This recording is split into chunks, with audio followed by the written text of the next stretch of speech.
So good morning, everyone. Thanks for coming to the presentation of Juan Pellico. You have access to the bio on the advertisement, so I'm not going to take time on that. He is a chemist, a BCC from the University of Salamanca. Then he did his PhD at the Centro Nacional de Investigaciones Cardiovasculares, where he also did a short postdoc there. And later he moved to the University of Oxford for a couple of years, and then at the King's College, where he stayed the longer postdoc. And now he's resettling in Barcelona, and we hope that he will join the ICMAB in the near future, hopefully before the end of the year. So Juan, the floor is yours. Thank you very much for the introduction, and thank you very much as well for the invitation. It's a pleasure to be here today. Thanks all for coming. Thank you, people who join online as well. As Anna said, I'm now working at King's College, London. I'm within the School of Biomedical Engineering and Imaging Sciences. And today I would like to talk about the application of nanoparticles for molecular imaging and particle tracking applications. So before going too much or diving into the topic, let me do a brief introduction of my research career, if this works.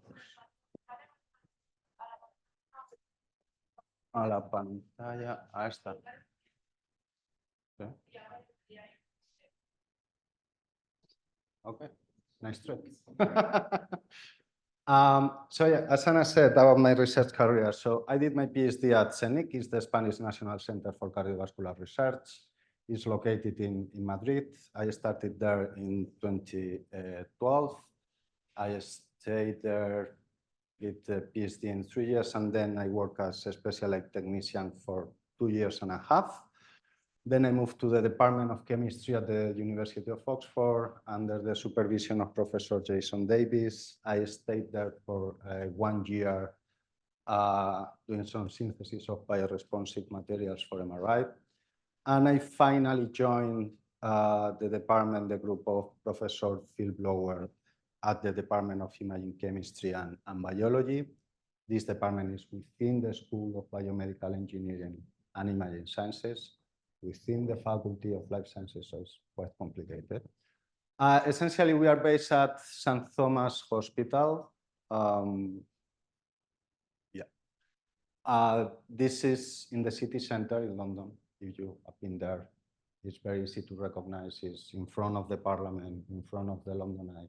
So it's impossible to miss. Always super busy to get there.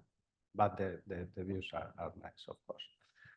And yeah, during these years, I have focused my research in 3 main themes. So the first one is the development of nanoparticles for magnetic resonance imaging. The second one is the radiolabelling of this kind of nanomaterials for PET and MRI. And in the last few years, I have used these radiolabeled particles for a quite new technique that is positron emission particle tracking that I will talk to you about at the end of the presentation. All of these are englobed within advanced imaging techniques. So as you may know, these are the main imaging techniques. We have others, but these are the main ones. And all of them has disadvantages. So I will say that there is no one better than the other, but there is one appropriate for your case or for your particular problem. So depending on what you want to solve or what's your issue, you should use one technique or another or combination of 2 of them. That's what I do. In my case, I've been focused in the combination of MRI and PET, because in one hand, MRI has high spatial resolution, but quite low sensitivity. And on the contrary, PET has high sensitivity, but low spatial resolution. So if we combine both techniques, what we have is a dual imaging technique that provides high spatial resolution and very high sensitivity. So we combine the best of the two worlds. I'm going to talk also about the CT, but this is mainly because it's usually combined with PET these days. It is just well, not just, but it's an X-ray technique, whole body, 3 dimensions X-ray technique. So as I didn't know the expertise of the audience in imaging techniques, I'm going to briefly summarize the principles of each techniques in 5 minutes in a very, very simplistic manner. In a very simplistic way, MRI, what we do here is to image the protons in the water that is in the tissues.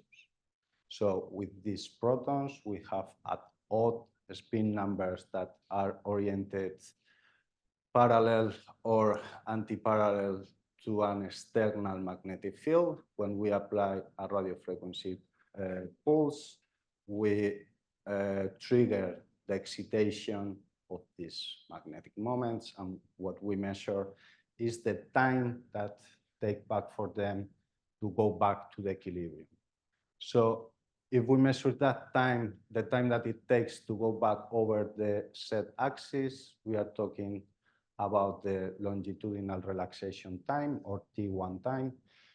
For the XY axis, we have T2 relaxation time, or transversal relaxation time. At the end, what happens is, by depending on these relaxation times, we have this kind of dark and white images. As you can see here, with MRI, we can have highly detailed anatomical information. Here we have a brain, here we have a knee. And what do we do using contrast agents? If we shorten the longitudinal T1 time, we have positive contrast agents that provide a brightening in the tissue where our contrast agent is accumulated. This is an example of a magnetic resonance angiography. So we can clearly see the difference between the image without contrast and the image with contrast. That's for positive T1 contrast agent. We are shortening this relaxation time. If we shorten the other relaxation time, the T2, we provide a negative contrast in the tissue where these tracers are accumulated. This is an example of the liver that we will see in a next example in few slides. So these are the main characteristics of the contrast agents in MRI. T1 positive, T2 negative. In the case of PET, what we do is to use a radiolabeled substance, a substance radiolabeled with a positron emitter. What happens is that this positron emitter will be in contact sooner or later with an electron, and it will form these two gamma rays that are traveling in opposite directions. This process is called annihilation of the positron, and is the process we use to detect where our radiotracer is. So essentially, the PET system, the only thing that it does is to observe where we have coincidences due to these back-to-back gamma rays. So, of course, for this, we need radiolabeled substances. This is by far the most used radiotracer. Is fluorodeoxyglucose, or FDG. Essentially, it's a glucose molecule radiolabeled with fluorine 18 that is a positron emitter. So using this kind of radiotracers, what we study is the metabolic pathways of glucose. So we are obtaining metabolic information in a very sensitive manner. However, as you can see here, the anatomical information here is lacking or is very low. So what we usually do is to combine PET with CT. This is how a PET CT scanner looks like. We have in one system 2 rings, one for the CT imaging, one for the PET imaging, all combined together to provide the PET CT imaging. And now we have detailed anatomical information provided by the CT plus the functional information that PET provides. Of course, one limitation of this technique is that, of course, we need a positron emitter. We need radio tracers. It's not like MRI that with any contrast agent, we can do them. In PET, we need a radio tracers. These are the most common positron emitters. As I said, fluorine-18 is the most used in clinics. And today, I'm going to focus in the use of gallium-68 for two main reasons. The first one is that the half-life time of the radioisotope is quite appropriate. It's 68 minutes. That means that we can image a substance up to 3-4 hours without any problem, which is very good to follow relatively short half-life peptides, small molecules, even small antibodies maybe. And the second advantage of this positron emitter is that it's almost the only one that can be produced using a gallium generator. So for the rest of the positron emitters, we need a big cyclotron that requires big facilities, is very costly. In the case of gallium-68, we have a generator that is of this size that we can put in our bench, properly sealed it. We can use it every day, no problems, no high cost. It's very, very convenient. And that's why I've been working with gallium-68 for a few years now. And of course, I think I don't want to say or to explain the virtues of nanoparticles in this audience. The only thing that I will say from an imaging perspective is that nanoparticles help a lot to create new probes or new contrast agents or radio tracers, because as you know, we can easily change or modify the pharmacokinetics of the nanoparticles. When we work with the small molecules, that is not so easy. So it's quite complicated. We need time-consuming reactions to synthesize our contrast agent. With nanoparticles, in 1-2 synthetic steps, we can have our tracer well prepared with the desired pharmacokinetics. So it's very, very convenient. On the other hand, if we combine radioactivity with nanoparticles, we can study the biodistribution and pharmacokinetics of these nanoparticles very easily as well. As you know, if you are working with nanoparticles, it's always a problem to study where they go or how much they are accumulated in different organs. We know they go to the liver and the spleen, but how much? They are in the lung, not. They are aggregated, not. They are small and go through the kidneys. It's complicated. When we combine this with radioactivity, you will see in the next images that it's as simple as to take the image and analyze with 100% quantitativity using PET.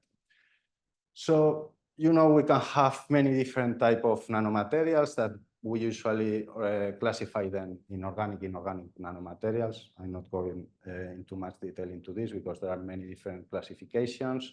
Today, I'm going to show you examples about the use of iron oxide nanoparticles and silica nanoparticles, okay?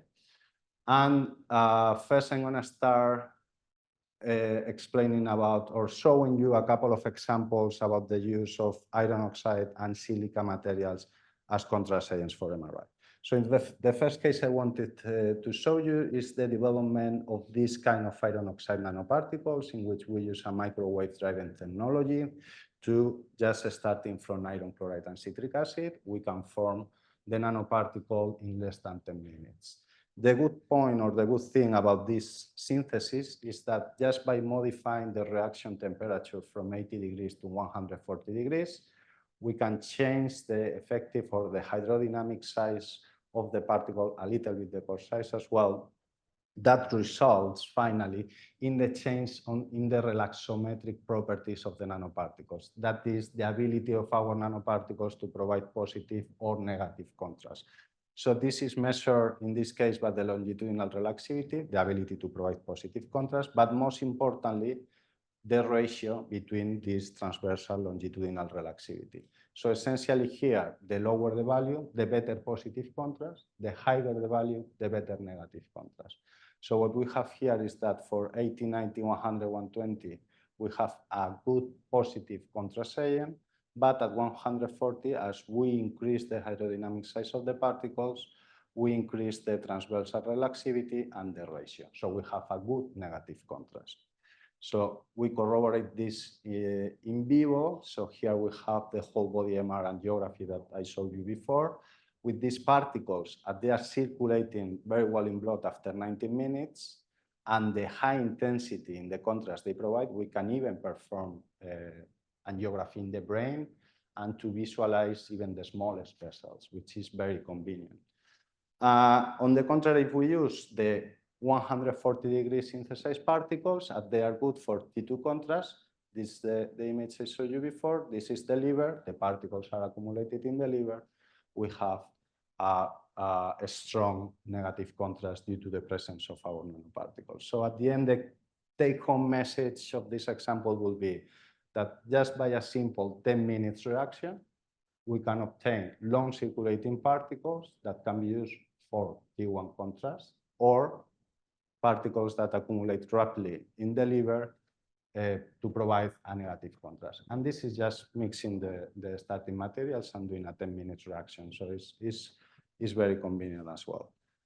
In a second example, we use mesoporous silica nanoparticles to create bioresponsive contrast agents. So I like silica nanoparticles because, as you know, they are very often very easy to synthesize, and we can change different properties of the particles just by modifying the synthetic procedures. So the most extended protocol is the Stover protocol, that you know is this double hydration condensation process forming this kind of silica networks. And depending on the synthesis that we use, we can have non-porous or porous silica nanomaterials. In my case, what we did here is to use mesoporous silica nanomaterials that they are usually used to do drug release, controlled release of drugs due to this porosity. We apply the same principle, but to load a contrast agent that in this case is gadolinium, that is a paramagnetic metal, so provide positive contrast in MRI to create a bioresponsive contrast agent. So here the idea is easy. The only thing we did is to functionalize the pore channel of the particles with this gadolinium complex to provide the positive contrast in MRI, and then functionalizing the outer part of the pore with a polyacrylic acid, a bioresponsive polymer. What happens when we are under acidic environment? The polymer is collapsed, so it restricts water exchange with the bulk water. So we reduce the contrast capabilities because the water cannot exchange well between the contrast and the bulk water. And under neutral basic pH, this polymer expands, and now we allow again this water exchange between the bulk water and the paramagnetic metal. So we are allowing again the contrast agent to provide the contrast.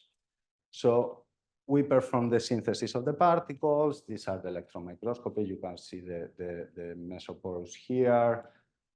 Importantly, we check the size of the particles at different pH, because it could be the case that our particles are not providing the contrast, but because they are aggregating, not because they are not providing contrast.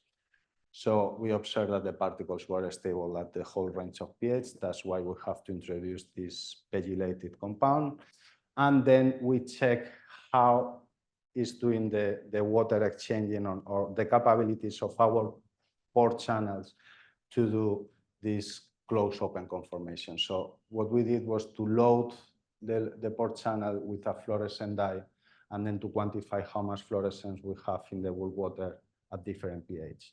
So we observed that under acidic pH, when the polymer is collapsed, we have much less presence on the fluorophore than under pH 9, where the polymer is in open conformation. So this at the end, what is translated is into these relaxometric properties are one, the ability to provide positive contrast. If we compare our nanoparticles non-functionalized with the polymer, we observe that the R1 is stable at different pH, While when we have or we measure the relaxometric properties with the functionalized particles, we obtain how these relaxometric properties or the longitudinal relaxation time increases with the pH. Most importantly, this process is reversible. So if we put our particles at pH 7, then at pH 4, and then we go back to pH 7, this open-close conformation of the particles are responding well and are changing the properties, the relaxometric properties. So this is good for in vivo application where we want to measure, for instance, acidic tumor environments. So we could have this reversible contrast switching. This is how the particles look like in a phantom in MRI. So at pH 4, we don't have much contrast, while at pH 7, the difference is very clear. So here the message will be that silica nanoparticles are very good, of course, for drug delivery and controlled release. That's definitely sure. But we can also use these properties to create bioresponsive contrast agent based in the same principles of the drug release. So now I'm gonna go one step further and start radiolabeling this kind of nanomaterials. So when we talk about the radiolabeling of nanomaterials, we have two main methods to do so, or two main categories to do so. The first one is the most used one, is the chelator-based strategies. In this strategy, what we use is a bifunctional chelator that has two chemical groups, one to functionalize with the surface of the nanoparticle, another one to coordinate with the metal radioisotope.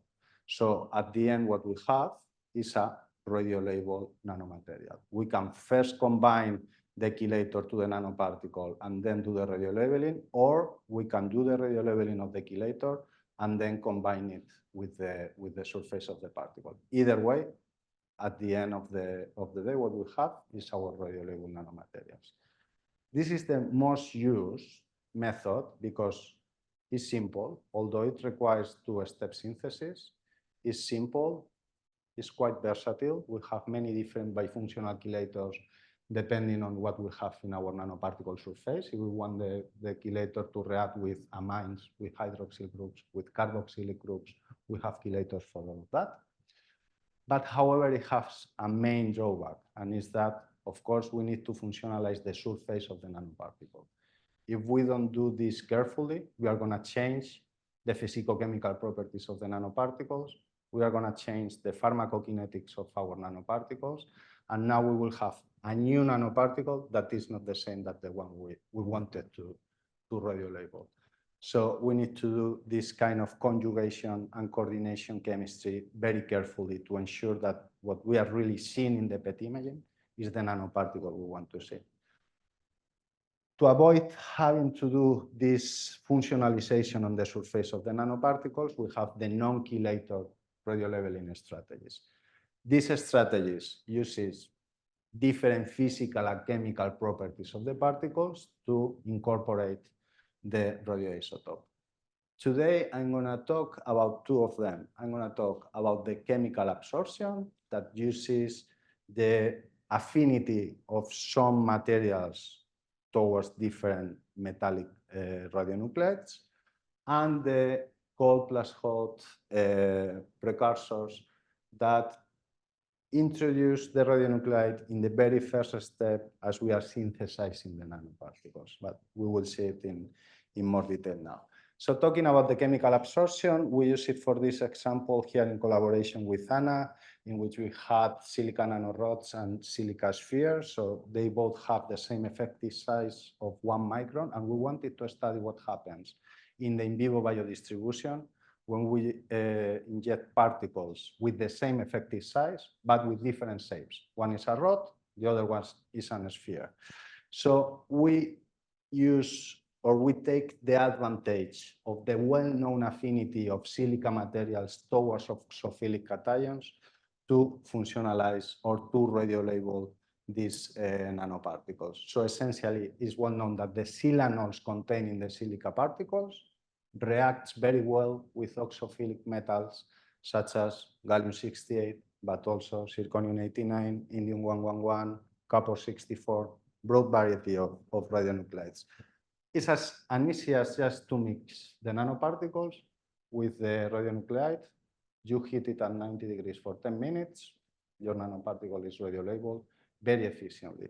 Then the next thing we need to do is to measure the radiochemical properties of our nanomaterials. Every time that we do a new radiolabeled materials, we have to measure 3 different properties. The first thing is the radiolabeling yield, that as any yield in any reaction is how much amount of radioactivity we can incorporate in comparison with the initial activity we were using. The second one is the radiochemical purity. This analyzes the presence of any other radioactive substances in our final sample. You have to think that once we inject this in vivo and we do the in vivo imaging, if there is any other radiolabeled substance, it's going to appear in the image. So we need to be sure that what we are injecting is only the sample we want to see, because if not, that's going to be very misleading in the image analysis. In this case, we have radiochemical purity is higher than 95%, so that's perfect. And probably the most important one, and very often underestimated, is the radiochemical stability. This is how stable is our radionuclide, or how stable is our radiolabeling in vivo. How well or how stable is our radionuclide incorporated into the nanomaterial. Because it could be the case that when you inject your radiolabeled nanoparticle, the radionuclide detached from the particle, and what you are imaging is the free radionuclide and not your particle. And I have seen many, many examples of this. It's a very common mistake when using radiolabeled nanoparticles, because there are some radionuclides, as copper-64, that the free radionuclide accumulates in the liver and the spleen. And then they are using this to study the pharmacokinetics of some nanoparticles that are accumulated in the liver and the spleen. How do I know that this is the nanoparticles or is in fact the free radionuclide? The only thing to say that is to measure the radiochemical stability, how stable it is under physiological conditions. It must be always higher than 90%. In this case, we have 99%. So we are good to go for the in vivo imaging. When we do that, we can clearly see how the particles are distributed in the liver and the spleen in both cases. And in the case of the rods, we have higher uptake in the lungs. The good point about radioactivity is that we can follow this radioactivity very easily. We can quantify 100% of the radioactivity we have injected. So it's very easy to study the pharmacokinetics of these nanoparticles. So in this case, we have that the particles are circulating in blood quite well in the first 10 minutes or so. And then from 20 minutes onwards, the particles are already uptaken by the liver and the spleen and not longer in circulation. Also, we see some significant difference between the spheres and the rods. So we can say that the spheres circulate a bit longer than the rods. And also, if we harvest the organs and we quantify the amount of radioactivity in these organs, we have the full quantification, the full biodistribution of our nanoparticles in vivo. So as we were expecting, we have uptake, the highest uptake is in the liver and the spleen. Then we have significant differences in the lungs. And then, surprisingly enough, not so surprised, we have some uptake in the stomach for the spheres, but not for the rods. But it's not high enough to be seen in the image. So here I will say that the main message is you can see how easy we can study the pharmacokinetics and biodistribution of nanoparticles using PET, using radioactivity. We radiolabel the particles in 10 minutes. We do our in vivo experiments. In one morning, you have the whole study of the pharmacokinetics of your particles. So in the second example, I'd like to talk about this method, the hot plus cold radiolabeling. So essentially, in this method, what we do is to use the previous example I was using for the MRI contrast. But in this case, I incorporate gallium-68 as a precursor in the synthesis. Just by doing so, in the same 10 minutes, what we have is a radiolabeled iron oxide nanoparticle with radiochemical yield of 90%, higher than 90%, radiochemical purity is higher than 99%, and almost quantitative radiochemical stabilities. The good point, as I'm using this 100 degrees reaction temperature, if you remember, we have small nanoparticles that can provide positive contrast in MRI. So in 10 minutes, we have a T1 MRI PET imaging iron oxide nanoparticle, which is quite convenient for imaging applications. So just to see how these particles behave in vivo, we perform these experiments in rabbits. So here we have the baseline without any contrast in the MRI.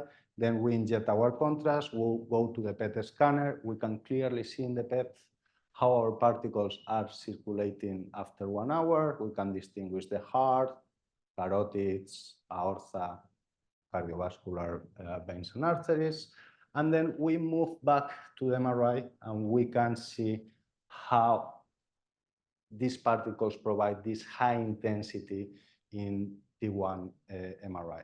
So here we can study even the cardiovascular system, even in higher detail.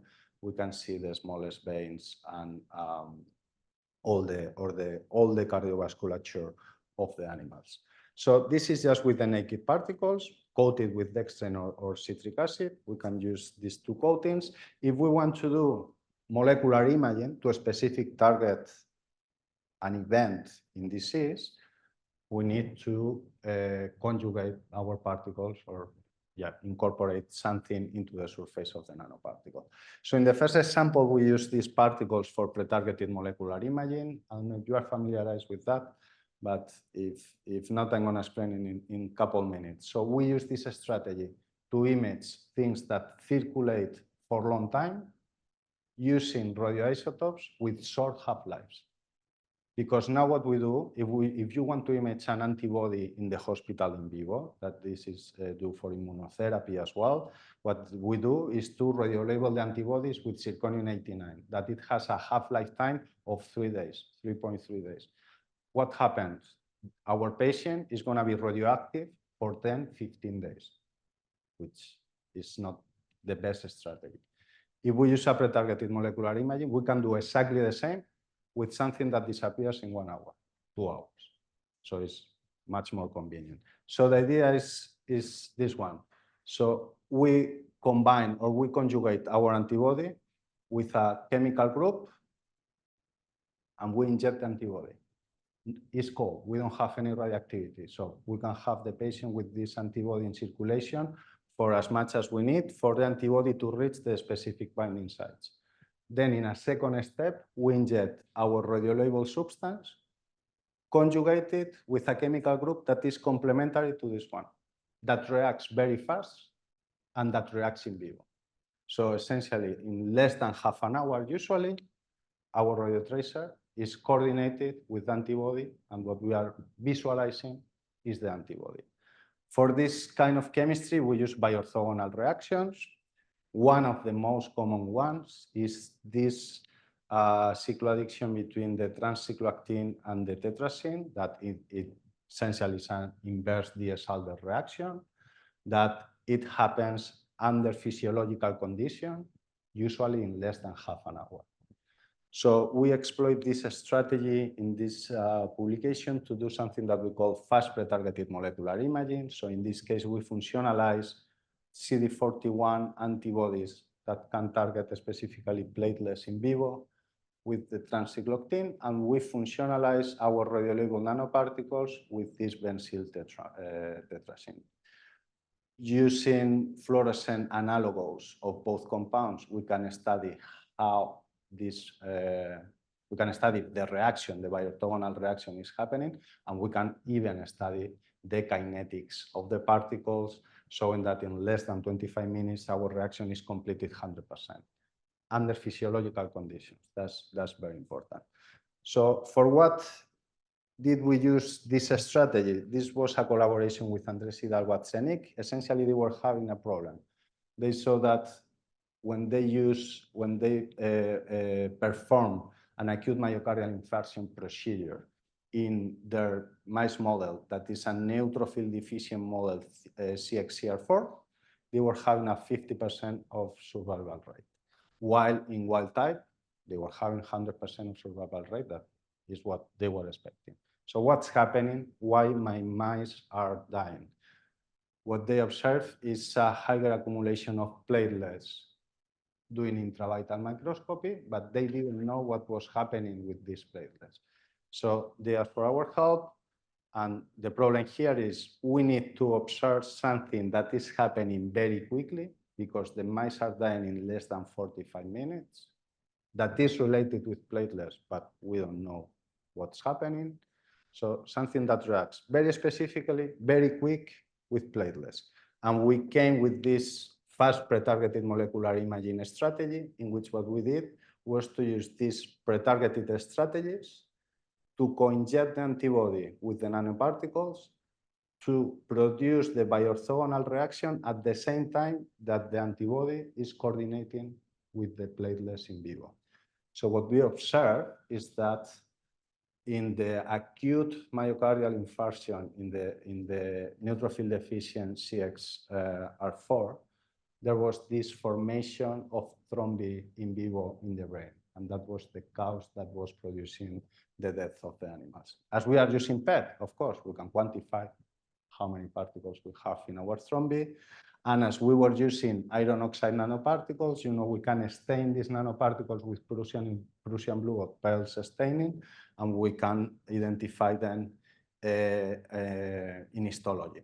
So you can see here how well correspond the forming of thrombi with the uptake of our nanoparticles in the brain.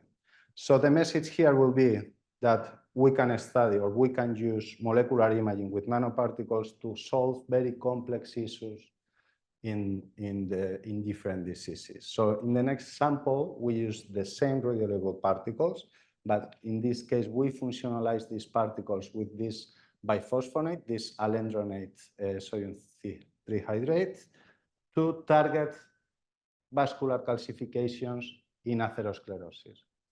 So essentially, biphosphonates are well known for the high affinity towards calcium, and they are used to treat and target calcium in vivo in different cardiovascular conditions.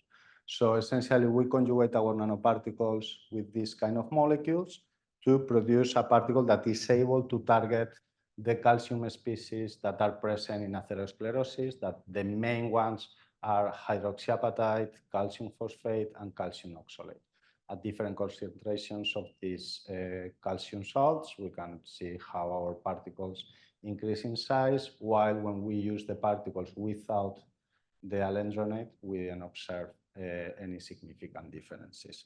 So once we confirm the calcium binding capabilities of our nanoparticles, we perform in vivo imaging in 4 groups of APOE mice. These are apolyprotein depleted mice that naturally develop atherosclerosis with time. So we took 4 groups to see how the atherosclerosis is progressing with aging. So in the case of calcification, what we have is from nothing, then we start to have some calcification. There are microcalcifications. This is a high-risk stage for a cardiovascular event to happen because these microcalcifications can be broken, going to the bloodstream. You have an acute event. And then how these calcifications are converting from microcalcifications to macrocalcifications, an stage that we call a stable plaque, because once we have the macrocalcification, it's much more difficult, not impossible, to have a cardiovascular event. And this is essentially what we were observing in our PET studies. Essentially was that we were having from nothing to a high uptake, maybe due to the presence of microcalcifications. And then we observe how the uptake decreases with the time as we are forming macrocalcification, and our radiotracer cannot enter inside the macrocalcification because these are actually big calcium crystals. So the tracer cannot access to those points. So we confirm that our uptake was specifically due to the presence of the biphosphonate. When we use the particles without the alendronate, we don't have any uptake. So that's good. The alendronate is what is providing the uptake. And then when we compare our PET imaging, this is the PET imaging of an aorta, an ex vivo imaging. With the ex vivo imaging, this is an aorta with the heart and the kidneys. With osteosense, this compound is nowadays like the gold standard to do optical imaging of calcifications in vivo. Essentially, it's a fluorescent dye conjugated with a biphosphonate as well. We observed that the uptake pattern was very similar, making us very confident that we are actually targeting is the calcification. But just to confirm that, definitely we perform histology and we observe that our nanoparticles stain with pulse are in coincidence with the alizarin red and bone cosa staining that are specific stainings for calcium. So what we are actually targeting is calcium. What we can study is the vascular progression of calcification in atherosclerosis in vivo, something that I think is not possible to do by any other technique. As we are using oxide nanoparticles with T1 capabilities, we can also perform MRI, and we can even study how heterogeneous is the presence of these microcalcifications. So we don't observe much contrast in the first group. In the last group, we have some contrast, and in the group with the highest uptake is where we observe the higher brightening in the aorta. Still, it's much more difficult to observe that in PET, but using MRI, we can have highly anatomical information of the microcalcification in this case. So again, we are using radiolabeled nanoparticles for molecular imaging that provide a solution to something that is very complex to study otherwise. And the last example I would like to show you is the use of this not new technique, but new application, that is positron emission particle tracking. So essentially in this case, what we do is to use the back-to-back gamma rays originated by the positron emitter that we were using to do imaging in PET. In this case, we use this to triangulate the position of a single radiolabeled particle and track this particle as it moves through a given system. So here we have a radiolabeled particle using these lines of response, as we call them, that these are these back-to-back gamma rays. We can track the position of the particle as it moves in real time. So this technique was invented at the University of Birmingham like 30 years ago. That's why I say it's not a new technique, but it has been used in a wide range of scientific disciplines, but always under engineering and industrial settings, always. Here we have an example of a rotating drum in which if we introduce a single radiolabeled particle, we can study the position of our particle with the time. We can study the velocity as well with time. So at the end, we have the whole flow dynamic mapping of the reactor, something that is very difficult because in a reactor we cannot see inside, but using this technique, we can see what's happening inside the reactor. So that's why it has been widely used in the pharmaceutical industry to see how pellets are being, how they coat a drug, in food industry to see how a powder is distributed over aliments. So it has many different applications, but it has never been used in biomedicine. Considering the virtues of this technique to study the flow dynamics inside reactors, our vision in this project was what will happen if instead of a reactor, we have a body. We are doing it in vivo. From our perspective, we can use this technique to study everything related to the blood flow. The same we study the dynamics in industry, we study the dynamics in vivo. So we can study the blood flow complexity, the density, velocities. We can have potentially detailed imaging of the vessel's anatomy and topology. And we can even may be able to do the imaging of cell motion and margination in a single cell manner if we use single particles as single cell surrogates. So essentially something that now we can only do doing computational techniques, doing it in vivo in real time. And that was our vision within this project, but we have two main limitations, and that's why PET has never been used in biomedicine. You can imagine the limitation. The main one is that this technique, it needs one particle. That's it, only one particle. So we need one particle with enough radioactivity to be detectable in PET. In these PET examples I showed you, we are injecting millions, if not billions, of particles to do the imaging. We need more or less the same activity, of course, lower with one. So we need methods to radiolabel the nanoparticle with huge amount of radioactivity. And the most important problem, we have to isolate a single particle in the submicron size range, because if not, we are going to have pulmonary embolization of the particle. So we need protocols to isolate and administrate a single nanoparticle in vivo. So that was the challenge of this work, was to develop efficient, simple, high specific activity radiolabeling and stable single submicron size particles. So we recently addressed all these challenges in this work we published like 4 months ago.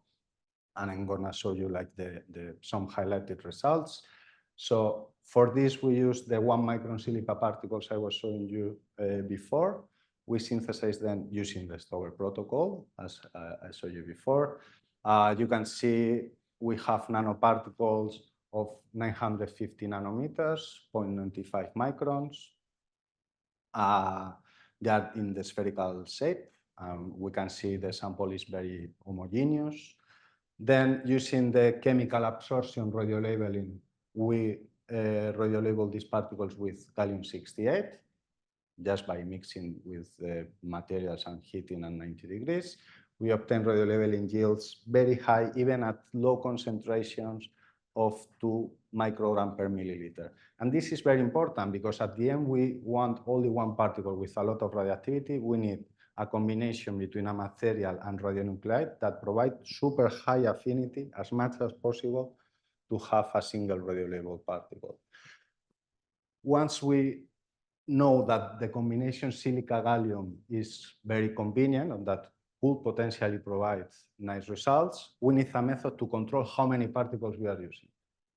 Because if we usually use millions or billions, how we are going to have one? We need something to control how many particles we are using and to decrease the number of particles we are radiolabeling, we are controlling.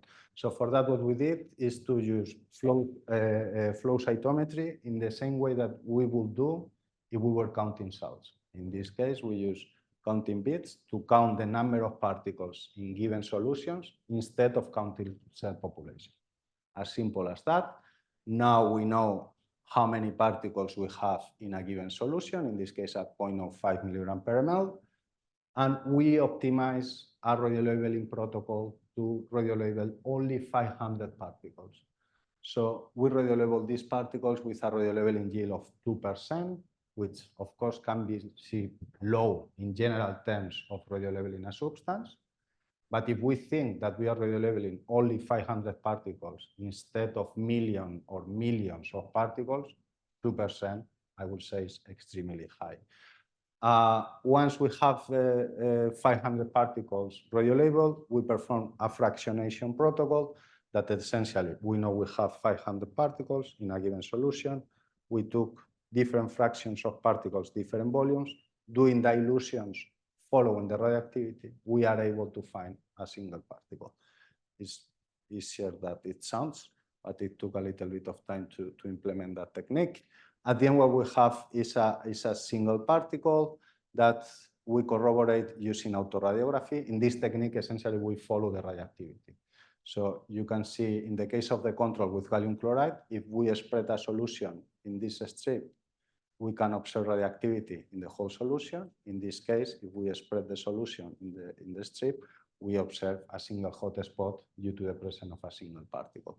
So if we quantify the amount of radioactivity we have in these particles, we have around 2.2 kilobecquerels per particle that we usually inject megabecquerels when we inject millions of particles.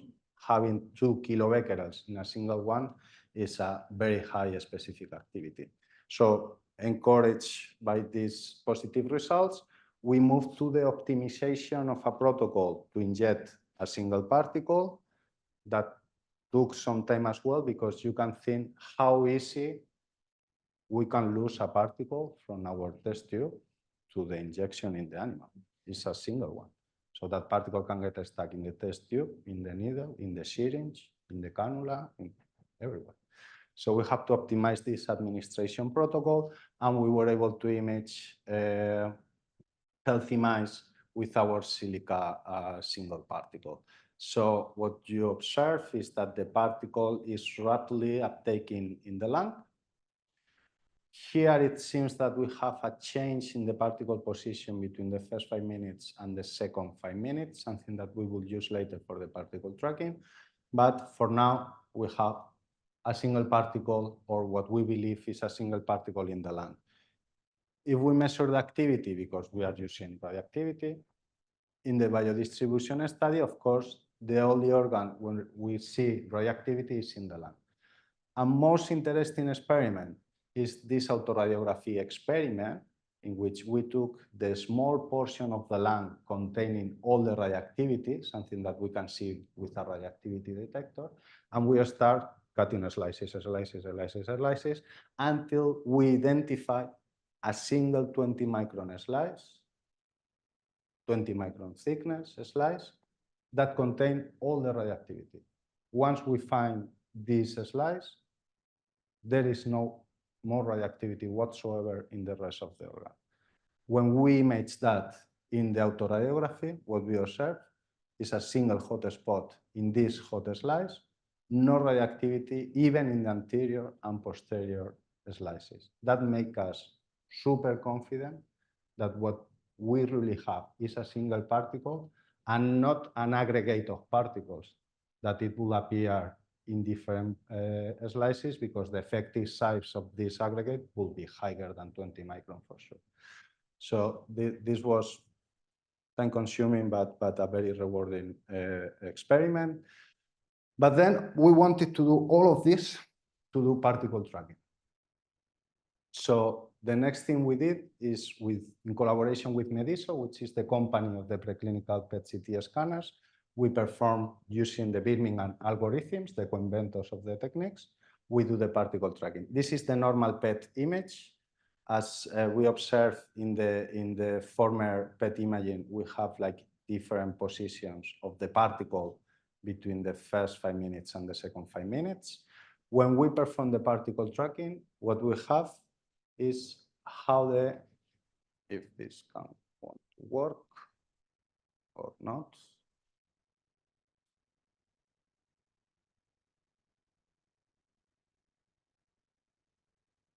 Okay.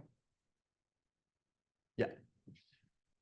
How the particle moves inside the mouse at different times. So we have how the particle moves from the tail vein to the lung through the heart in the first 30 seconds. Then between 3 and 8 minutes, we observe how this particle moves from this position to this position. And then it remains static for the rest of the scan. Thanks to the high activity in the particle, we were able to perform real-time tracking with the particle as it moves inside the mouse.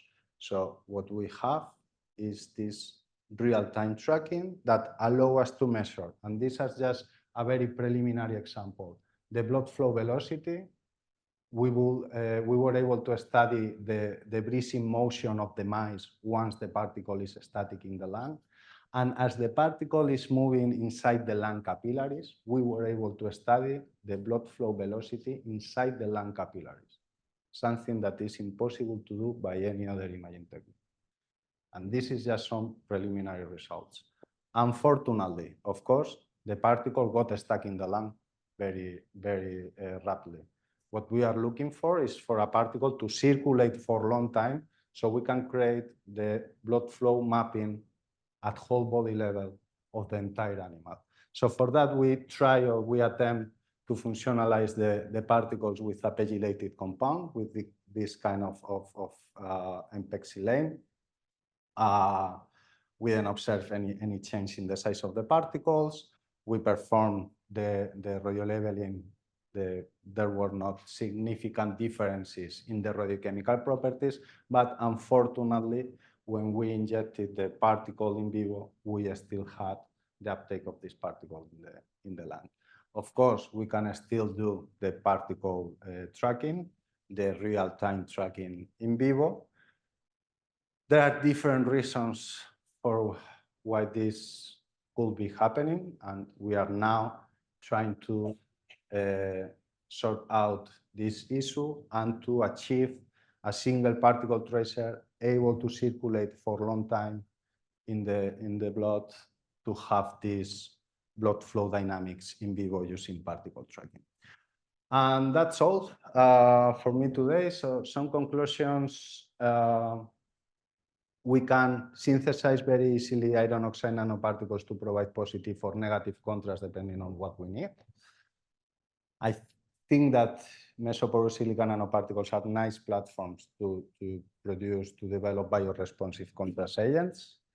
The chemical absorption and the hot plus cold precursors radiolabelling methods provide excellent radiochemical properties. I hope you can see how easy we can study the biodistribution and pharmacokinetics of nanoparticles using nuclear imaging techniques, and that molecular imaging can be used to solve very complex problems that we have in disease. Finally, we hope that this single particle real-time tracking approach will definitely open new avenues in the study of blood flow at whole body, in real time, and in a quantitative level, something that is not possible to do these days by any other imaging technique. And yeah, of course, there is a lot of people involved in all these works. I hope I have included all of them. Of course, the financial support by the EPSRC in UK and the government of Spain here. And thank you all for your attention. Thank you.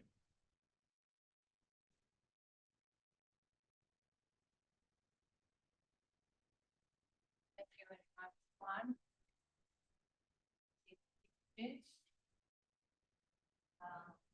Questions, please.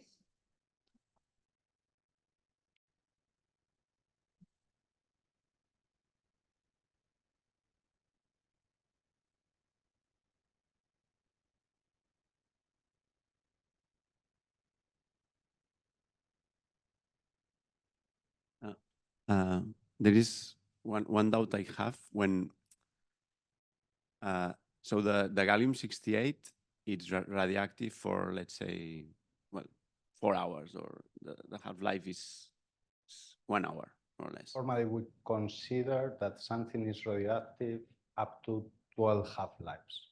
So that will be 6 hours. Okay, but 12 hours.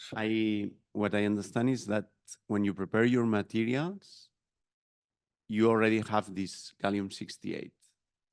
It's not possible to, let's say, activate it after preparation of the material. Is this route investigated, or? Yeah, that's the main limitation of it's a limitation, the main one. If we use this hot plus cold precursors radiolabelling reaction. It's true that it's very convenient because we do everything in one step. We have the particle synthesized, but it's also true that if you want to do anything else with the particles, any other functionalization, you have your radioactivity in there. In one example, what is normally do in these cases is we normally use the chelator-based approach. So we take our nanoparticles, we functionalize these nanoparticles with whatever we need, And at the end of everything, we add our chelator and the radioactivity. So that will be the last step. You radiolabel the particles, and in the same day, that goes straight to the in vivo image. So you don't need to touch radioactivity more than is needed. So at the end, it's a balance of pros and cons. And depending on each case, you use one example or other example. It's also true that with the hot plus cold precursors, as you are integrating the radioactivity inside the core of the particle, and in most of the cases is starting to form part of the crystal structure of the nanoparticle, that radiolabeling is super stable, very, very stable. While in the chelator-based approach, if you don't use the right combination of ligand with radiometal, you will have some transmetallation problems. And what you will see in vivo is the free metal or the free radionuclide and not your particle. It's always a balance. I think you have to follow the right strategy depending on your final application. But it's true, as you said, that in this case, it's a main limitation. You have to use the radioactivity in one from the very example, you beginning. say 10 minutes, you prepare by microwaves, yes, but then once you prepare, maybe if it takes 10 minutes, you need to maybe... Yeah, for instance, in this tetrazine, in these two examples with the tetrazine and the biphosphonate, the whole synthesis, it takes 2 hours. I'm saying from the moment you take... exchange the solvent, maybe to administer or so. Yeah, exactly. So time, from starting to injection, 2 hours. That's something you must consider. Yeah. It's true that we are using a microwave synthesis because one is quick, and two, you don't have to touch anything. That's also important with radioactivity. We are always working with time, with distance, and with shielding. If we can optimize these 3 parameters, you will receive much less radioactivity than if you have to hold your flask for your reaction. So everything is a plus in this kind of synthesis. And the reason why you can't, let's say, produce the gallium-68, I don't know, from gallium natural isotopic mixture you have inside the nanoparticle is because what is the... You can do it. There is one of the non-chelator radiolabeling strategies is the proton-beam interaction. Okay, that's actually the one who developed that was Jordi Job at ICMAB. Essentially, what you do is to put your nanomaterial in the cyclotron, and you have to do a nuclear reaction. So you can do it, but you need this. You can do it, but you need these super big facilities. It's very complex because you need to do a nuclear reaction with your nanomaterial. That's not trivial. It's very complicated. And then the amount of radioactivity you have in there is huge. So at the end, of course, you will have your radiolabeled nanoparticle after a single step in the cyclotron, but it will be radiolabeled with gigabecquerels of radioactivity. Then you have to wait. It's the contrary process. Then instead of doing things quick, then you have to wait for 3-4 hours until it's cold enough to use it in vivo. It's possible, but I would say it's super, super complicated. I wouldn't use that radiolabeling strategy, at least is strictly necessary. Thanks. Very nice presentation, and as Anna said, very nice images as well. I had a curiosity when you were comparing the rods with the spheres. In the rods, it seemed that they were more accumulated in lungs. I don't know if you know why, if it's due to the shape, and also then related to the last part of your talk, also the spheres of silica were accumulated in lung, and they were all from the tail, no? Administered from, not inhaled. So I don't know if you know why, maybe. There are, from my perspective, there could be 2 main reasons, and probably it's a combination of both. So the first one is we are talking here about 1 micron size. There is always some possibility that just because of the size is retained due to the lung capillaries. It could be, but on the other hand, when we inject, and we do it in vivo, blood cells, that are probably the smallest cells. They are 4 or 5 microns, and they cross through the lung capillaries. What we observe when we do the experiments in cells is that the cells are very quickly retained in the lung, but after 5-10 minutes, due to the flexibility of the cells, they start to pass through the lung capillaries. Here we are using silica particles. They are rigid, so they don't have these mechanical properties to be able to cross through the lung capillaries. That's one possibility. So this is also related to the first experiment that you saw that the rods were maybe more uptaken by the lung, but not the spheres. In the spheres, it was very little compared to now the last experiment that you had. Yeah, Very exactly. nice. But in one case, this is another study we are actually doing now, that taking the advantage that we can control the number of particles, we are injecting different number of particles in vivo. Very surprisingly, what we observe is that from 1,000, between 1,000 and 10,000 particles, you completely switch the biodistribution from lung to liver. We are not sure what's happening there yet. We are studying it, but it's super interesting. So it's just because the number of particles. So this is the second option that I think it can be happening as well. That is that our particles are being uptaken by phagocytic cells that are stuck in the lung. When we have a small number of particles, like one, we have enough number of phagocytic cells to be uptaken every time you inject a single particle. But when you inject 10,000, you collapse these phagocytic cells, and now they can pass to the liver. What's happening in reality, I don't know. I think could be both, a combination of both. Definitely the size and the rigidity of the particle is not helping for the particle to pass through the lung capillaries, but it could also be the case that the phagocytic cells are uptaking the particles super rapidly. When you pass the number of these phagocytic cells, these particles can cross through the lung and can go to the liver and spleen, because we are actually observing that in the Could PET you add the nanoparticle up in a cell? So the cell uptake this nanoparticle, and then you avoid that. We have tried to do that using a red blood cell, because at the end what we want is something to circulate for long.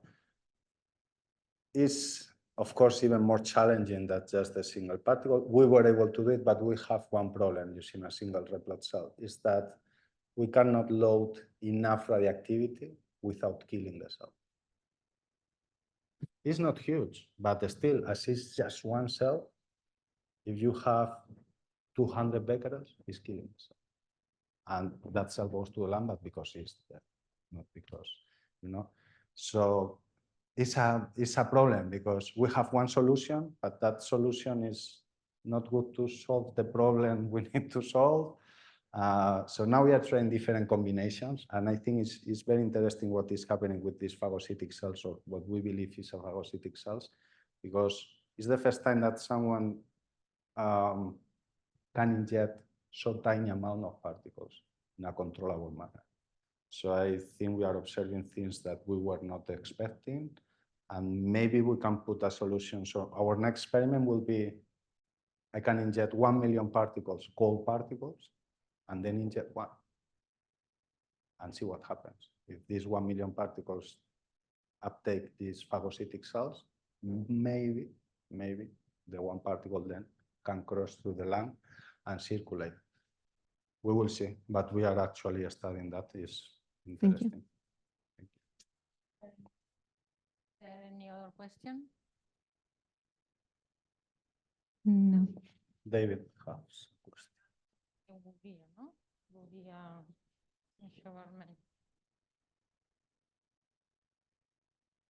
Thanks very much for the talk. I don't know much about the generation of the gamma radiation from the positron, but is the actual damage to the cell caused by radiation or by heat? By radiation, but it depends the energy of the radiation. Okay. So it depends on in our case, in the positron emitter you are using. Yeah. So for instance, gallium is not so energetic. So let's say you can use more gallium, for instance, that zirconium that is super energetic. So it depends on these emissions, because apart the annihilation of this positron, it provides two gamma rays that in energy, they are always around 511 kiloelectron volts. That's the energy of these two gamma rays. But it's producing another emission. And depending on the radioisotope, you have these emissions with different energies. And depending on those energies, you can kill your cells